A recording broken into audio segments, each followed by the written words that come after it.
Welcome to Kick and Flavor. Got some dope content for you, some good information. We're going to be talking about the first ever Nike Retro with Tiger Woods. The Tiger Woods 13 will be retroing this year. It's going to be the first ever official retro for Tiger Woods golfing shoe, and the price might shock you. All right. Also, we're going to be talking about 3 dunks that I think have grail potential. We seen how the Pandas did. We seen how some other dunks, the Lobsters, they all went crazy. It's 3 shoes dropping this year that I think have that potential. We're going to take a look at some of the information about these shoes and past drops of dunks and compare, see if we can get some foresight on this release. Now, we also going to be talking about the Air Jordan 1 High OG 85s, the black and white colorway. Now, by the time you see this content, the shoe is already going to be dropped. There was a lot of mystery around this shoe release as far as the stock numbers. Nike wasn't trying to let people know the stock numbers for the shoe.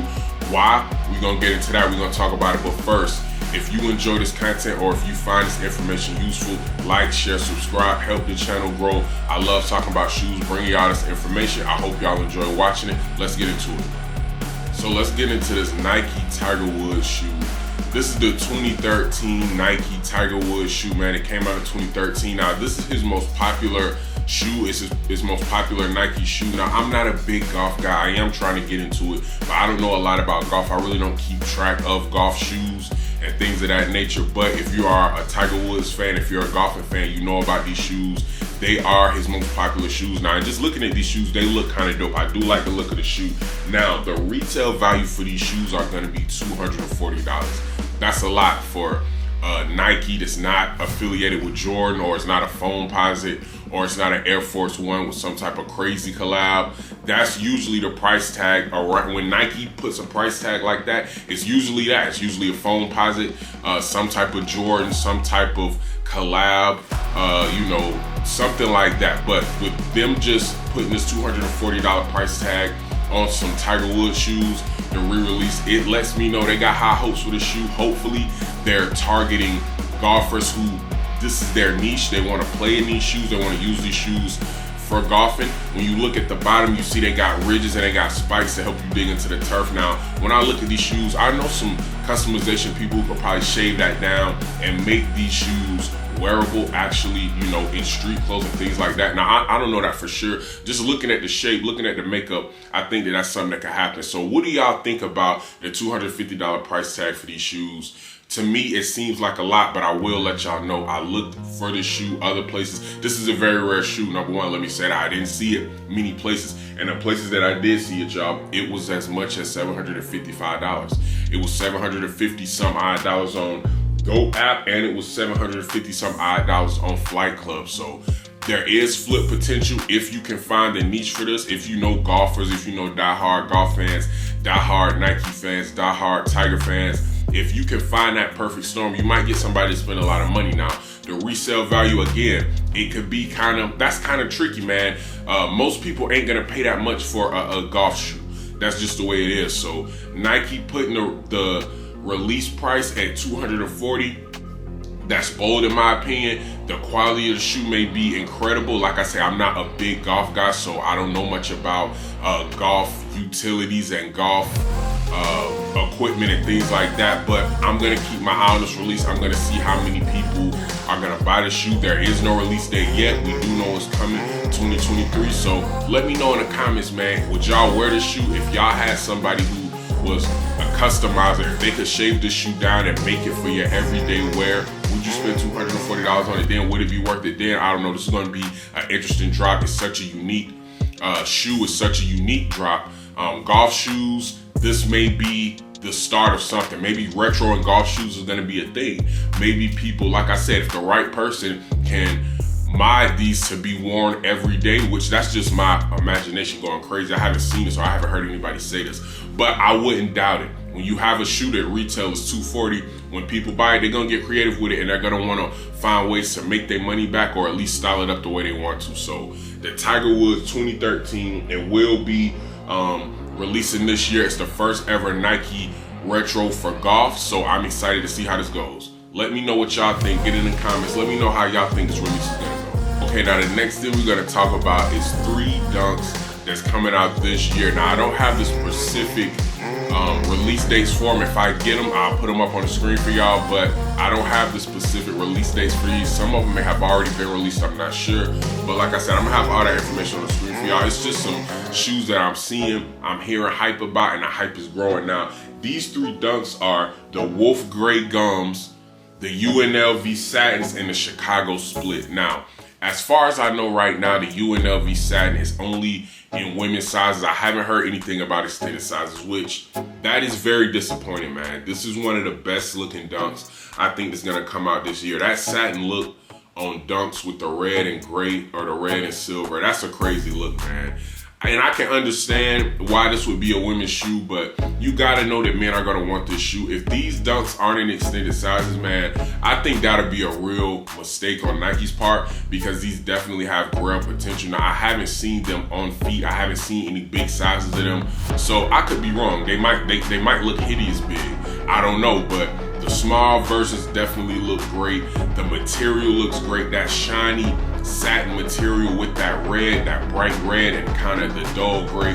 It's just a great contrast, man. And when we look at some of the dunks that have been released, a lot of them were driven off hype. When you talk about the bagels, I don't think the bagels did what people thought they would do. I'm gonna put some stats up as far as the average resale for the shoes that I'm talking about, so y'all can kind of look and see for yourself. But the bagels didn't perform how I think people thought they would. People were going crazy for the bagels, and they kind of just sat. I mean, it was more of a hype-driven shoe than anything. The same thing I think with Panda.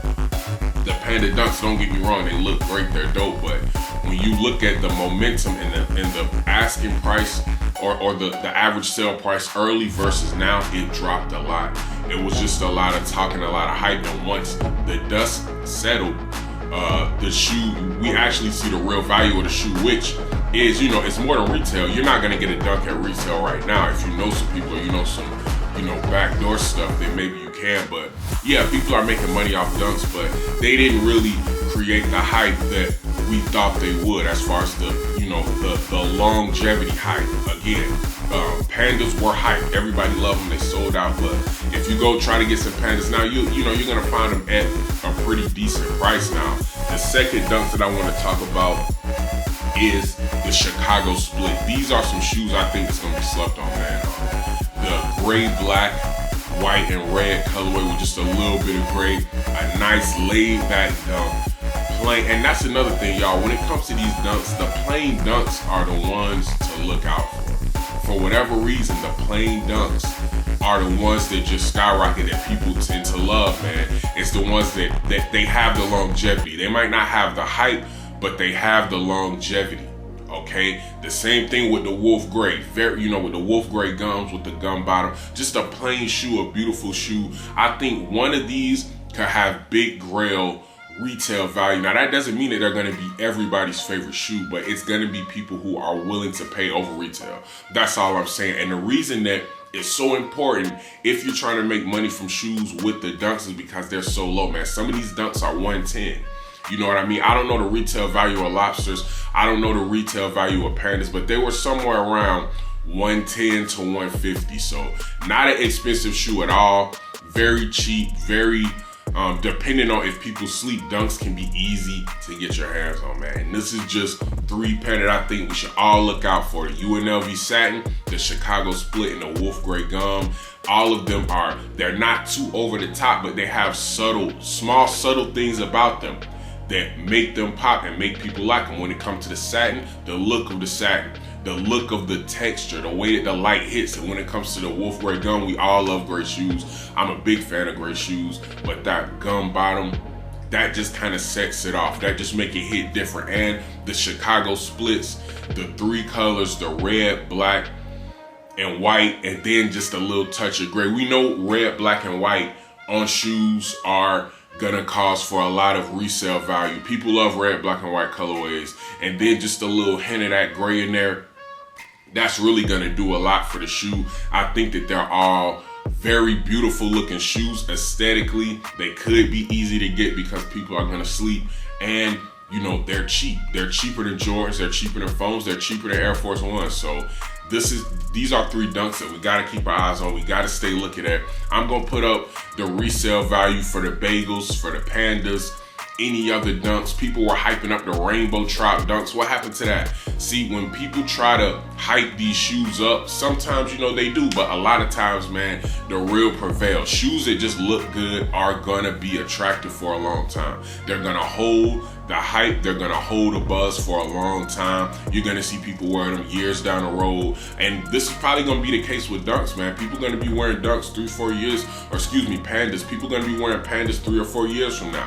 You know what I mean? So that's just how that goes when you have a great silhouette, when people sleep, and when you have a shoe that is a great retail price, man. Let me know what y'all think. Get in the comments. Do y'all like the UNLV satin? Do y'all like the Chicago split, or do you like the wolf gray gum bottoms? Again, unfortunately, we don't have anything confirmed as far as the satin in extended sizes. I hope they are in extended sizes. If they're not, I'm just, you know, tempted to get these for some females in my family, maybe some children in my family, because these are such a beautiful shoe. I want to see them in person. I want to see them on people's feet. So I'm excited about it. Now let me know in the comments, which one do y'all like better out of those three, and which one do y'all think have grail potential? Okay, and the last shoe that I want to talk about is the release of the 85 high OG black and white Air Jordan 1s. Now, this is going to be a hard cop, y'all. It's a couple things that let you know that shoes are going to be hard to buy. The number one indicator is when you don't get any leaks about numbers. Now, when I talk about stock numbers, y'all, I want y'all to know something. These numbers aren't 100% accurate. I've seen stock numbers be hundreds of thousands of numbers off. So it's really a gray area in there. You know, if somebody says stock is around 300,000, it's probably anywhere between 150 and 350,000. You know what I mean? So it could be a big gap in between what people say and what Nike actually releases. But like I said in previous videos, a lot of these numbers, Nike, I'm not gonna say they confirmed them, but what I heard is that Nike puts these numbers out. Obviously, they can't confirm them, because if they confirm numbers and something goes wrong, they can be sued, and that's a legal issue. But Nike does leak these numbers. By Nike, I mean Nike employees. People who have first-hand knowledge of the stock numbers, they're the people who leak these numbers. Trust me, y'all, if these numbers weren't supposed to get out, they wouldn't. Nike allows these numbers to get out. They let people know the numbers so they can drive the hype for the shoe.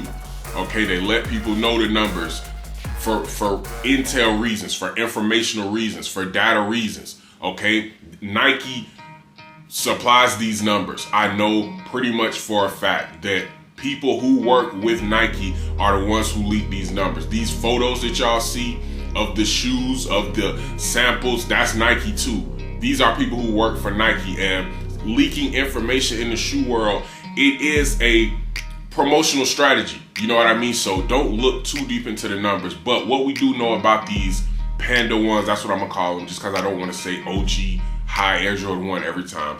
The Panda 1s, they're really being tight-lipped on the amount of these that's gonna be releasing. So that lets me know right there, this is gonna be a hard shoe to get. Now, will it maintain that momentum? I don't know.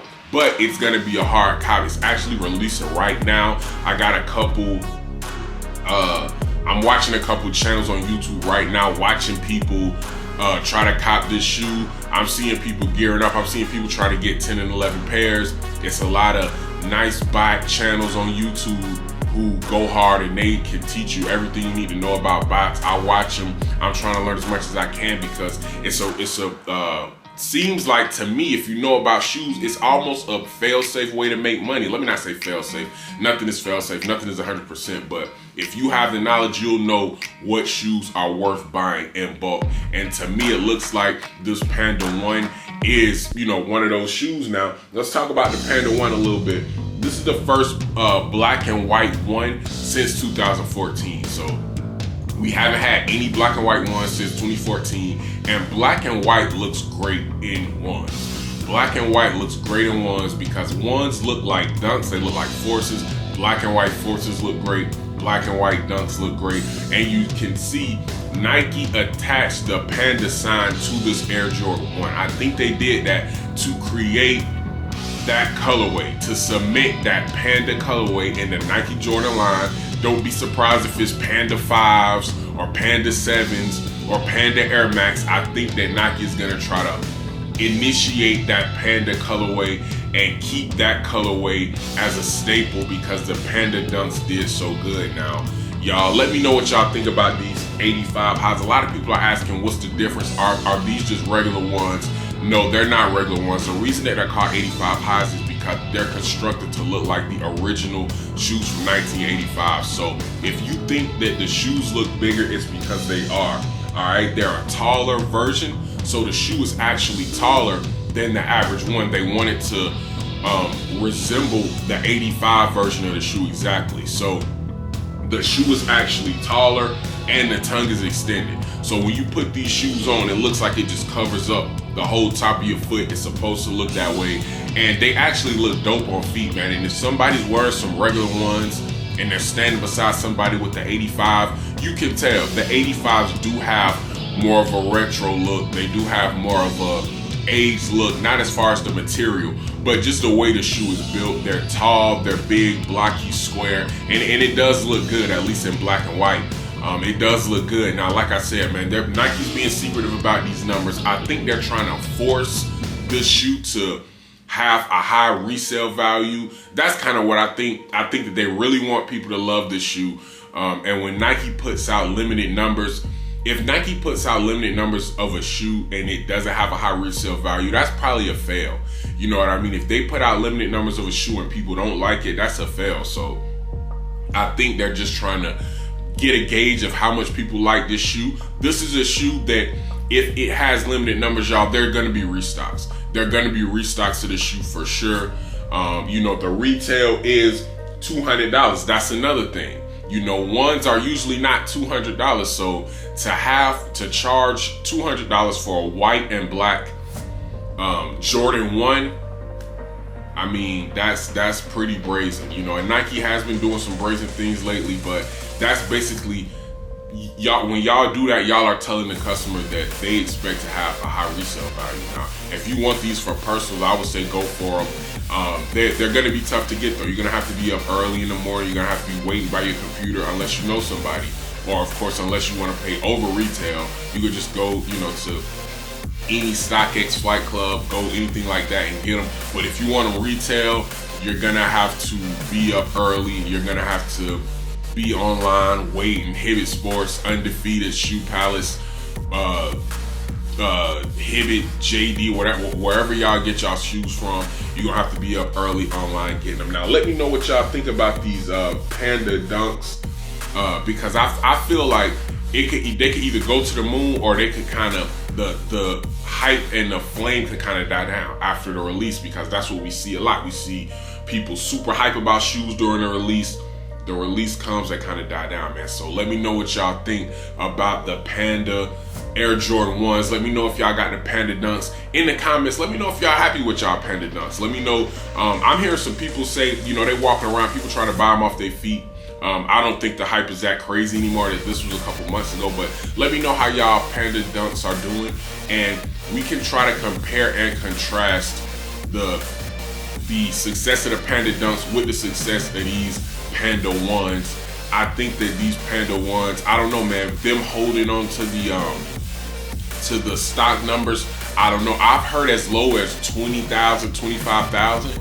So if that's the case, first of all, I don't believe that. I believe that may be the official stock number. I'm gonna try to get more official stock numbers by the time this video releases. So hopefully you'll be seeing it up on the screen, because like I said, by the time this video comes out, the shoes are already gonna be released. So we're gonna have more info, we're gonna have more intel, we're gonna have more accurate numbers, because if they only have 25, 30,000 of these shoes, then a restock is coming.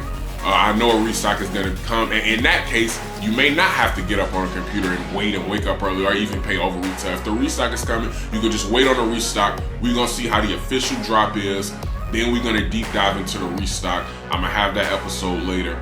Anything else that y'all wanna know, that y'all wanna talk about these Dunk 1s, let me know, put it in the comments. I think this is gonna be a big shoe, man, and having a shoe, $200 retail, 85 style of shoe, so it's not your regular one, and only being, what is it? I'm gonna say 15 to 30,000 pair on the first wave. That's kind of a big deal. So we gonna deep dive into this. We not done talking about these Dunk ones. Once they're released, we're gonna take a look at the numbers and we're gonna see where we go from there as far as these 85 highs, because they're gonna be more. They're gonna be more 85 highs this year. So this is gonna tell us a lot. Now, if y'all enjoyed this information, if it helped y'all, or if it was entertaining in any way, please like, share, subscribe. Stay tuned for the next episode of Kickin' Flavor. We got more stock numbers, we got more release dates, we got more sneaker news for y'all on the way. Let's go.